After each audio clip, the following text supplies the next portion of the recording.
তুমি যে ঈমান আনবা তুমিনুনা বিল্লাহি ওয়া রাসূলিহি, কার ঈমানের মতো? আমার রাসূল বলে ফেরাউনের দাসী মাস্টার ঈমানের মতো। নবীরে মাস্টার কেমন ঈমান আনছে? আল্লাহর নবী পয়গম্বর মুসা আলাইহিস সালাম ফেরাউনের ঘরে দাওয়াত দিতে গেছে, কিন্তু ফেরাউন কি দাওয়াত কবুল করছে? ফেরাউনের মেয়ে কবুল করছে? করে নাই। কিন্তু হেদায়েত মালিককে আল্লাহ। আল্লাহ ফেরাউনের দাসীকে কবুল করে ফেলেছে। ফেরাউনের দাসীর নাম মাস্তা। উনি ঈমান এনে ফেলেছে কার উপরে? কিন্তু ঈমান কি গোপন থাকে না? আমি বললাম ঈমানের নূর কি হয়ে যায়? বের হয়ে যায়। জাল হক, হক যখন চলে আসে এটা কি হয়ে যায়? সূর্যের মতো বের হয়ে যায়, আলোকিত হয়ে যায়। মাস্টা ভিতরে ভিতরে ঈমান আনছে, ঘরে কেউ জানে না। একদিন ফেরাউনের মেয়েকে চুল আঁচড়াতে গিয়ে চিরুনি মাটিতে পড়ে গেছে। তো মাস্টা চিরুনি তোলার সময় বলছে বি ইসমি রব্বিল আলামিন, বি ইসমি রব্বিল। এখন নাম বের হয়ে গেছে কার? ফেরাউনের মেয়ে বলছে কিসের রব্বুল আলামিন? আমার ঘরে বড় রব বসে আছে ফেরাউন। এই মাস্টা তুই আমার বাপরে রব মানিস না? মাস্টার ঈমানের পাওয়ার বলছে আরে তোর বাপ 2 নাম্বার, আমি জিনার রব মানি, ফেরাউনেরও রব, তোরও রব, মুসারও রব, আমারও রব। লা ইলাহা। মেয়া সহ্য করতে পারে নাই, দিছে দৌড় ফেরাউনের কাছে। ডাক দিয়ে বললেন বাবা আপনি কি রব নয়? ফেরাউনের চোখ বড় হয়ে গেছে। সানা রব্বুকুমুল আলা, আমি বড় রব, আমার চেয়ে বড় কোনো রব নাই। তখন ফেরাউনের মেয়ে বলছে চিল্লাইয়া গড়ে তো লাভ নাই, বিদ্রোহ তো গড়ে শুরু হয়ে গেছে। বিদ্রোহ কোথায়? বাইরে না, ঘরের ভিতরে। কি হয়েছে? আমাদের ঘরের চাকরানি যে আমার ঘরে খেয়ে বড় হয়েছে, এই তো তোমারে কি মানে না, রব মানে না।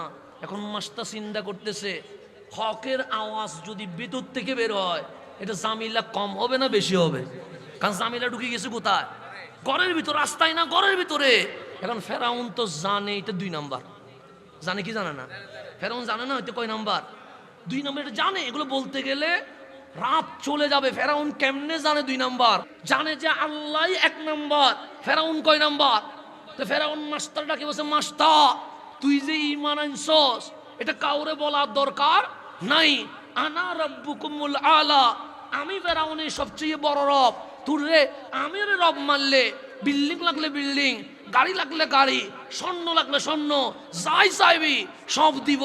মাস্তা বলে ঈমানের কালিমার সামনে স্বর্ণ রূপ্য টাকার কাছে মাস্তা কখনো ঈমান বিক্রি করতে পারে না। এটার নাম হচ্ছে তুমিনুনা বিল্লাহি ওয়া রাসূলিহি। ঈমান কখনো কি করা যাবে না? বিক্রি করা যাবে না। এখন ফেরাউন বলছে মাস্টার কোলে একটা মেয়ে আর 3-4 বছর একটা মেয়ে হাঁটে, 2 মেয়ে 1 মা।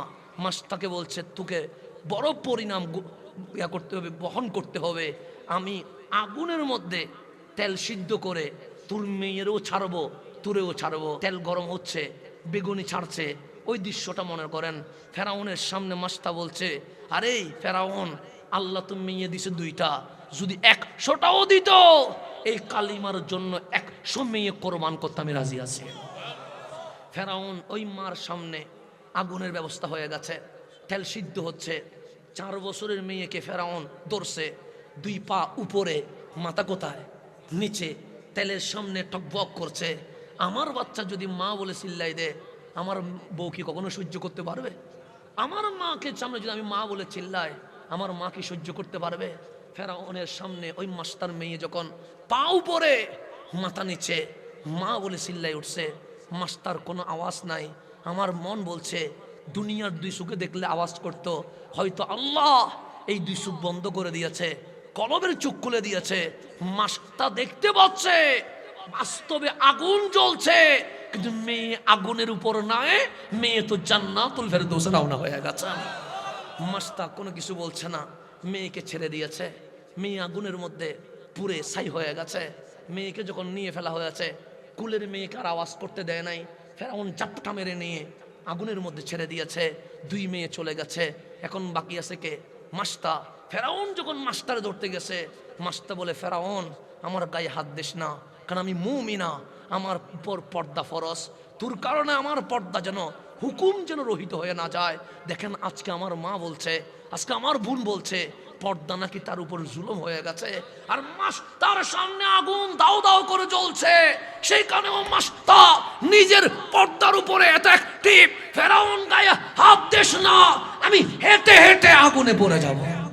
যেন মনে হচ্ছে শীতকালে গরম পানিতে উনি গোসল করতে যাচ্ছে। পর্দাকে কিভাবে রক্ষা করেছে। আজকে আমার বউকে আমি পর্দা করাইতে পারি না, আমার বোনকে, আমার মেয়েকে, আমার মাকে পর্দা করাইতে পারি না, কিন্তু মাস্টার আগুনের সামনে দাঁড়িয়ে বলছে আমার সব যাবে কিন্তু আমি পর্দা যাইতে দিব না। তখন বলছেন ফেরাউন বিদায় বেলায় একটা জিনিস চাইলে দিবানি। ফেরাউন বলে অনেকদিন তো আমাদের ঘরে কাজ করছিস, বল না কি চাস। আমরা তো তিনজন। হ্যাঁ, কবর তিনটা করিস না, তিনজনের এক কবরে দিয়ে দিস।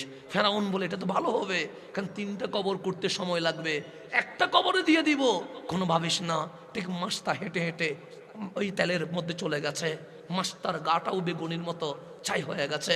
3 লাশ রে এক কবরে দিয়ে দিছে। 2000 বছর চলে গেছে, 570 খ্রিস্টাব্দ চলে এসেছে। মা আমেনার ঘরে আপনার নবী রহমতুল্লিল আলামিন চলে এসেছে। আরো 40 বছর চলে গেছে। 2040 বছর পর গারে হেরার সত্তরে আপনার নবী ইকরা বিইসমি রাব্বিকাল্লাযী খালাক বলে নবুয়তের অ্যানাউন্স করে দিয়েছে। আরো 10 বছর চলে গেছে। তখন 2050 বছর পর আল্লাহ বললেন সুবহানাল্লাযী আসরা বিআবদিহি লাইলাম মিনাল মাসজিদিল হারামি ইলাল মসজিদিল আকসা। হাবিব মেরাজ করাবো, উঠে যান। হাবিব বুরাকে উঠে গেছে, মক্কা থেকে ফিলিস্তিনের মসজিদ আকসায় চলে এসেছে।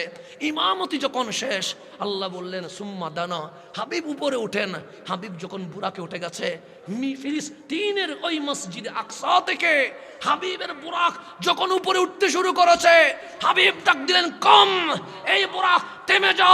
জিবরাইল ডাক দিলেন নবী গো, বুরাক তো আমার জন্য নয়, মেরাজে যাওয়ার জন্য। আমার নবী ডাক দিয়ে বললেন ওগো জিবরাইল, পাশে মিশর, জমিন থেকে জান্নাতের ঘ্রাণ আসছে, ওই জান্নাতের ভূমিটা কার? তখন জিবরাইল বলে আজ থেকে 2050 বছর আগে ফেরাউনের দাসী তুমিনুনা বিল্লাহি ওয়া রাসূলিহি, এই আয়াতের বাস্তব প্র্যাকটিক্যাল উদাহরণ দেওয়ার জন্য আগুনে শহীদ হয়ে গেছিল, তার কবর থেকে জান্নাতের ঘ্রাণ আসা শুরু হয়ে গেছে। 2050 বছর পর ফিলিস্তিন থেকে আমার নবী মেরাজে যাওয়ার সময় মাস্টার কবর থেকে জান্নাতের ঘ্রাণ শুনে নবী থেমে গেছে। ঈমান যদি আনতে হয় ফেরাউনের দাসী মাস্টার মতো ঈমান আনতে হবে।